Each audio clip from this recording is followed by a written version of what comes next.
Veterans Day is a day set aside throughout the United States to honor all those who have served our country and any of the U.S. Armed Forces.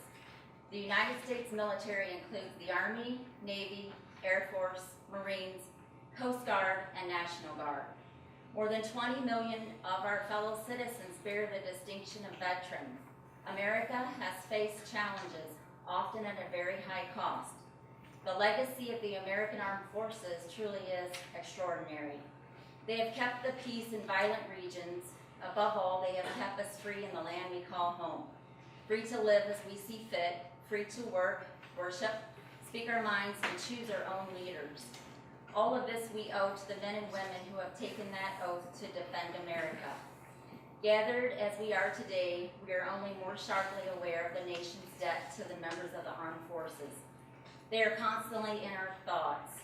Our gratitude extends to their loved ones because military service is often a family commitment. To all the veterans here today, we offer the greatest respect, the most heartfelt appreciation. You keep faith with America. Your example of service and sacrifice inspires a new generation of freedom's fighters. At this time, I would like to ask each of you if we could take a moment of silence for those who are no longer here with us.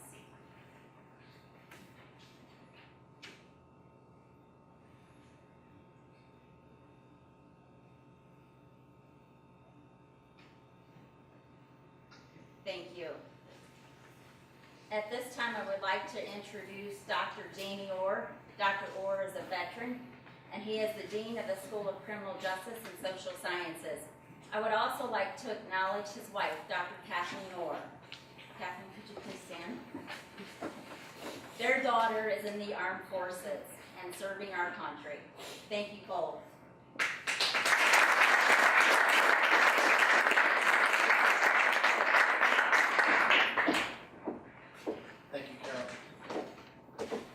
I'd like to add my welcome to everybody to that already offered by President Mary, and I'd especially like to offer a special welcome to the veterans from the community who have joined us today. Veterans Day is about service and about respect for those who serve.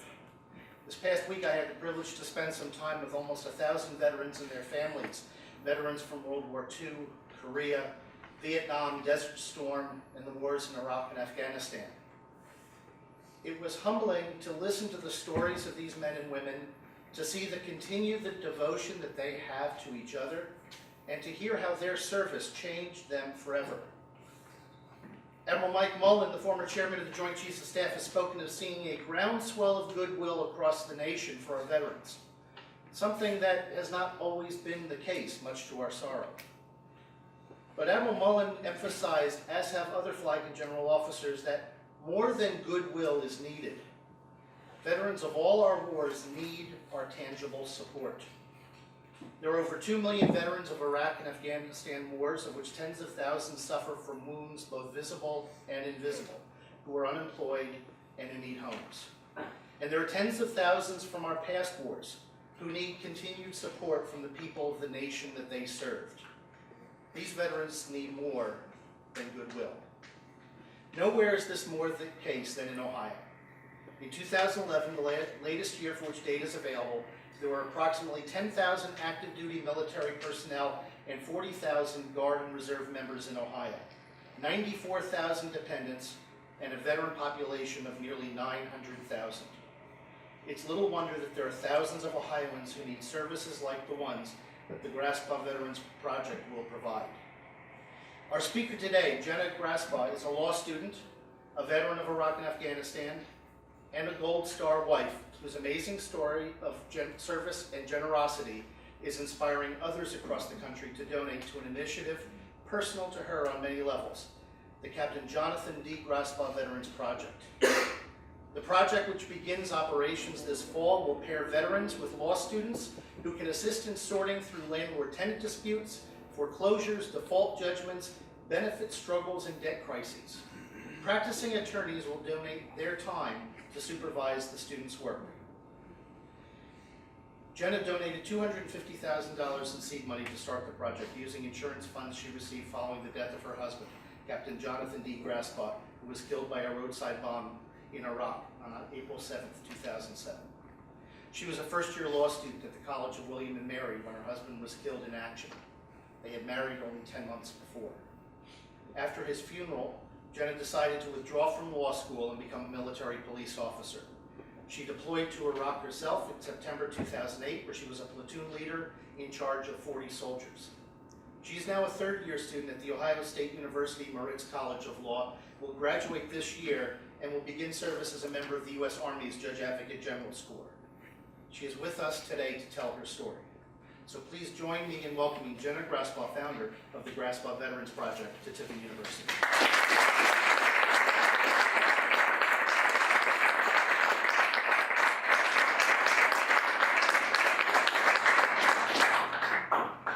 Good afternoon, everybody. Today is Veterans Day. Though sometimes confused with Memorial Day, today is about service, as Dinor just told you. It's about thanking a veteran for their sacrifices and rejoicing in the fact that we are all fortunate to live in a great country where our freedom is attributable to that selfless service. It's been said that war has a way of distinguishing between the things that matter and the things that don't. You can ask any veteran if that's true, and no matter what his or her experiences in the military have been, I can guarantee you the answer will be an emphatic yes. My name is Jenna Grassbaugh, and I'm a third-year law student at the Ohio State University Moritz College of Law. I'm also an active duty Army captain, a veteran of the wars in Iraq and Afghanistan, and most importantly, the proud Gold Star wife of another veteran who taught me to recognize what matters and what doesn't. That veteran, my late husband, Captain Grassbaugh, lived by the motto, non sibi, not for oneself. He told me that despite the challenges that life, law school, and the future would undoubtedly bring, what mattered was that, at the end of the day, we had each other. He promised that he would love me through the best of the best times and the worst of the worst. He was standing at a payphone in Iraq when he uttered these words. You see, 6 weeks after we were married, John was deployed for a second time to Iraq with the 82nd Airborne Division. 10 months after our wedding, on April 7, 2007, 2 Army officers knocked at my door to tell me that John had been killed by an improvised explosive device in Zaghania, Iraq. Despite our hopes of starting a family and growing old together, that dream was not to be. John was 25 years old when he died.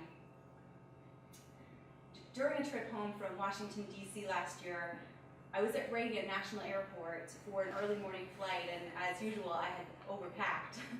As I checked my heavy bag at the ticket counter and then hoisted it onto the screening belt, I was struck by a certain sense of deja vu. I've been here before, I thought.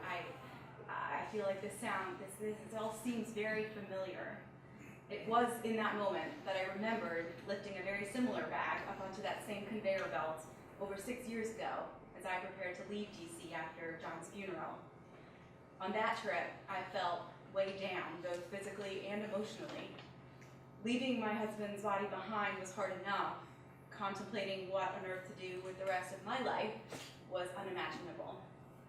My bag was heavy and full, but instead of clothes and shoes, it contained things like a wooden flag box, a folded American flag, the brass casings from the 21 gun salute, and a plastic box of all the letters that John had ever written me. I was a 22-year-old widow going home, only I didn't know where home was without John. It was the worst of the worst times, and I had to navigate them without the one person I knew could show me the way. Over these past 6 years, I've tried to do so many different things to overcome this tragedy, though I don't think you ever get over the one person that made this world a better and brighter place. I withdrew from my first year of law school at the time at William & Mary, and I threw myself into my Army career. As Dinor mentioned, I deployed to Iraq as a military police platoon leader. I ran races to raise money for other organizations that help families of fallen soldiers. Eventually, however, I realized that I still did want to serve in the Judge Advocate General's Corps, and I applied to the Army's funded legal education program. I began law school again, this time at Ohio State. It wasn't until last fall, however, that I realized there might still be some more that I could do to turn what felt like my worst nightmare into a positive good. I realized that I had the power to ensure that John's belief in selfless service would live on into perpetuity, and that I could help others in need in that process. Here in the state of Ohio, as Dean Moore told us, there are almost 900,000 veterans. As I've discovered, not everyone here understands exactly what constitutes a veteran, or can appreciate the kind of unique legal issues they often face after returning home from what might be their first, second, or perhaps even fifth deployment. A veteran is anyone who has served overseas during a time of war. It's not necessarily a 45-year-old colonel who retires with full benefits after 20 years. Instead, it might very well be the staff sergeant who served 2 tours in Iraq, 1 in Afghanistan, and then separates from the Army with child support payments and debt issues and perhaps even severe post-traumatic stress disorder. The more research I did, the more the problems facing Ohio veterans caused me concern. The Legal Aid Society of Columbus is overwhelmed by a caseload that requires specialized knowledge and expertise, and as of last fall, there was no real central location to which Ohio's veterans could go for help. With this knowledge, I started brainstorming ideas for how to go about providing free legal services for veterans. I realized that at the time, Ohio State did not have a clinic dedicated to serving veterans' issues, and I decided that it was time to change that reality. I'd also reached what I would call a pretty rough point personally in dealing with some of the issues associated with John's death, many of which I think I'd suppressed up until that point. My hopelessness at how to deal with things that were well beyond my control gave me the motivation that I needed to do something more tangible with the time and resources I did have at my disposal. On October 26, 2012, I attended a Veterans Wraparound Summit hosted by the former Ohio Supreme Court Justice, Evelyn Stratton. And that provided me with the tools I needed to understand the complexities of the legal issues that currently face veterans. From there, I used the models of several pre-existing clinics at other law schools around the country to approach the Moritz faculty with an informal proposal for a similar project. After much discussion and compromise, we agreed on a basic structure for the program. The Captain Grassbaugh Veterans Project would pair veterans with law students to help them sort through their legal issues and find solutions expeditiously. Practicing attorneys, many of whom are current JAG lawyers in the Ohio National Guard, would volunteer to supervise the student work. As Dean Moore mentioned, I donated the seed money, which endowed the fund with $250,000 of the insurance funds I received when John died, and the law school is currently engaged in a fundraising drive to match that amount. Ultimately, this will allow us to provide 2,000 hours of free legal services for veterans annually. The Captain Grassbaugh Veterans Project was officially launched on April 5th, 2013, just 2 days before the anniversary, the 6th anniversary of John's death. The project is officially up and running today, and Moritz students are actively assisting veterans as we speak. I can honestly say that it was not until I founded the Grassbaugh Veterans Project that I finally felt a sense of real peace and happiness. The mission of the project means more to me than any material thing that money could ever buy. This is John's legacy, and it's one that will go on long after I'm gone too. It means that my other very worst fear in life will not come true, that being that in time he'll be forgotten. It's ironic, in the military, one person can feel very insignificant. Success in combat depends on countless people at various times during multiple phases of a very carefully planned operation. The military is practically the poster child for the concepts of communication and interaction and teamwork, which is probably why the Army of One slogan didn't do quite as well as "Will even be and Army strong." The reality, however, is that without one person doing their job and playing their very essential role, the military precision that we know so well breaks down. One person can make a difference, a big one. One person can have a vision for how to save lives or how to change the status quo, and provided that they can rally an army of supporters, so to speak, that vision can become a reality. So despite being cautioned against doing anything too drastic or giving away too much money, my stubborn determination to make the the Grassbaugh Veterans Project a reality will ultimately, I hope, make a meaningful difference in the lives of others who have already given so much and sacrificed time away from their families and from the safety of home to deploy overseas and fight for our freedom. Quite frankly, I never really second-guessed my decision to pursue the vision or doubted the need to see it through to completion. I was overwhelmed at the university's support for the concept once I was able to demonstrate how we might make it happen. And once we got the ball in motion, it didn't stop. I would have been more than happy to see the project become a reality by say, May of 2014 when I graduate.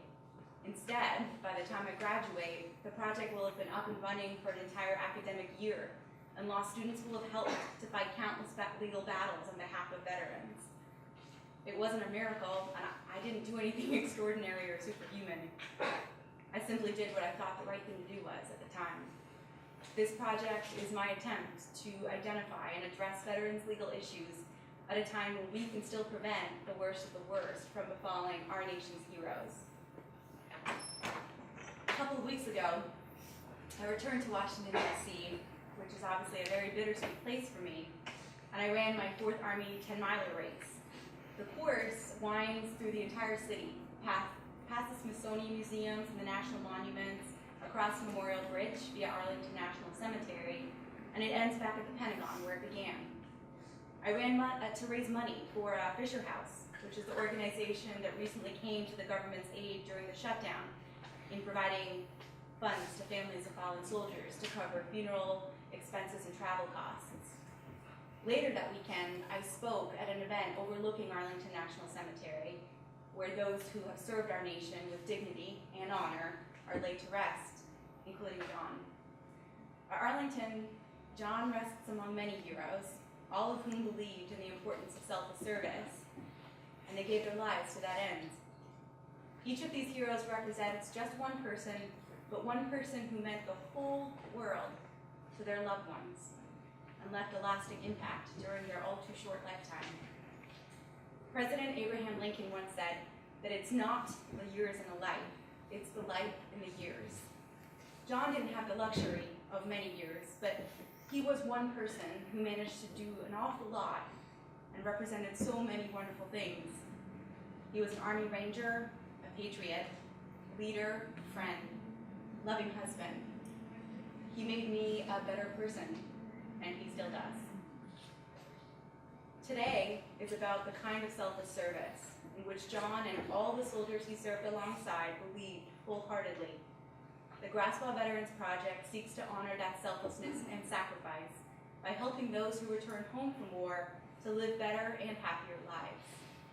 The project is about distinguishing the things that matter from the things that don't. Thank you to all veterans for what you have done and what you continue to do on behalf of all of us. You matter, and we are forever grateful.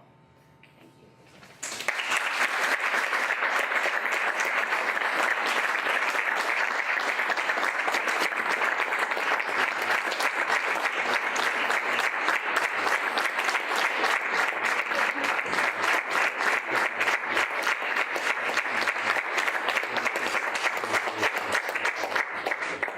Then we've got a small token of our appreciation for coming up here. Thank you very much for sharing your story. We've got some more of the project of the program, but I do want to let you know that on the table outside with refreshments is more information on the Grassbaugh Veterans Project. If you're interested in that, please make sure you pick up a flyer and a folder before you leave. Thank you. Thank you so much. Thank you.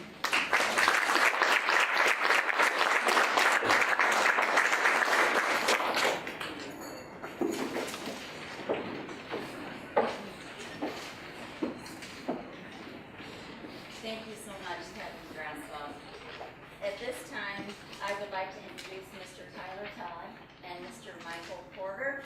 They are student veterans here at Tiffin University. They are also veterans of the Student Veterans of America chapter here at the university.